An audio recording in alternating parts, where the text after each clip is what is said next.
खाणाऱ्याला गरज असते, बनवणाऱ्याला गरज नसते. जर आम्ही दुकान खोलून बसलो, ज्याला वाटते तो येईल आमच्या दुकानामध्ये, पण तुम्ही ही गुलामी करा नको. मग तुम्हाला एवढा स्वाभिमान बाबासाहेबांनी शिकवलेला आहे. आज जर तुम्ही ऐकले नाही तर तुमचे मुलं बाळ पुन्हा तसेच वागतील, ते पण गुलाम बनतील.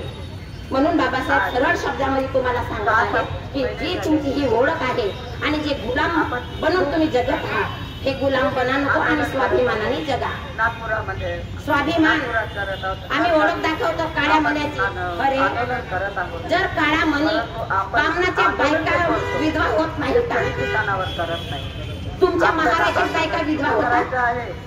मस्त मस्त सोडते आम्हाला काळा. अरे ते लोक काळा दिवस मानवतात आणि आम्ही काय मानवतो? आम्हाला गीत लागते म्हणून आम्ही काळ्या धाग्याची काळ्या मण्याची ओळख, काळे कपडे.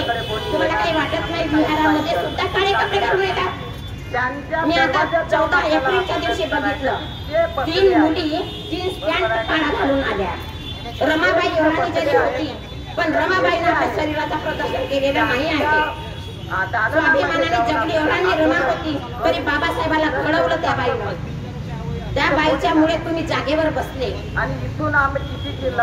जेव्हा ती पगडी घालून जाते तेव्हा बाबासाहेबाचा जीव कसा लागत असेल? कसा लागत असेल ग? बघवल्या जाते. मी आहे भंडाऱ्याची. मी भंडाऱ्यावरून मी त्रास त्यामुळे मी तेवढ्या दूर चालली गेली. मी वाशिम जिल्ह्यात राहते. आता 6 महिने झाले. 6 महिने झाले मी वाशिम जिल्ह्यात राहते. वारडा हा गाव आहे छोटासा, म्हणजे वाळवंटासारखा आहे. वाळवंटापेक्षा वाळवंट तिथं पाणी वगैरे काही नाही. बाहेर जायचं असतं संडासला तर आम्ही एक पाटा घेऊन जातो ना, हात धुवायसाठी अर्धा पाणी बाबा सांगतो. मी अशा ठिकाणी गेलेली आहे. पण मला एवढंच म्हणायचं आहे, बाबासाहेबांनी तुम्हाला फुटपाथवर तुम्ही चिखलामध्ये पडलेल्या होत्या, तुम्हाला जगण्याचा अधिकार त्यांनी दिलेला आहे. तुम्ही नाही मिळवलेला आहे कुठूनच. तुम्ही कुठूनच अधिकार हक्क मिळवलेला नाही आहे. पण मला एकच वाटते की तुम्ही शरीराचा, लेडीजला सांगते, शरीराचा प्रदर्शन करा नको. मला चांगलं नाही वाटत जेव्हा तुम्ही जीन्स पॅन्ट घालता, टी शर्ट घालता. एखाद्यानं जर तुमच्या ढोंगणात झापड मारली कसा वाटते का? कसा वाटते? आम्ही सोबत नाही, आम्ही नाही टिकली लावत, आम्ही नाही पावडर लावत, आम्ही साबण सुद्धा लावत नाही. आम्ही सोबत नाही. तुम्ही जर शिलेचं पालन केले ना, त्याच्यासारखा काहीच नाही आहे बघा. त्याच्याला उलट तुमच्या चेहऱ्यात तेज येते. पण काय ते निराधार भिक्खू आहे, यांनी आपला त्याग केलेला आहे. त्याग इथं कोणीच नाही आहे कठीणग्रस्त जीवनातून आलेला. ते चांगल्याच परिस्थितीत राहून आलेले आहे.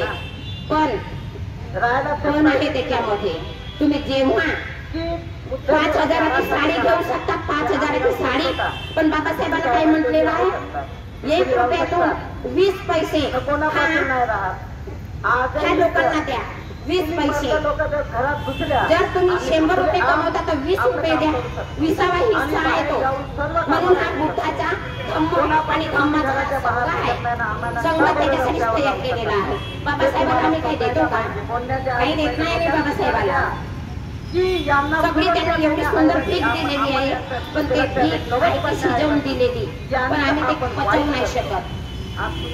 पचवू नाही शकत, पण पचवायला पाहिजे. जेव्हा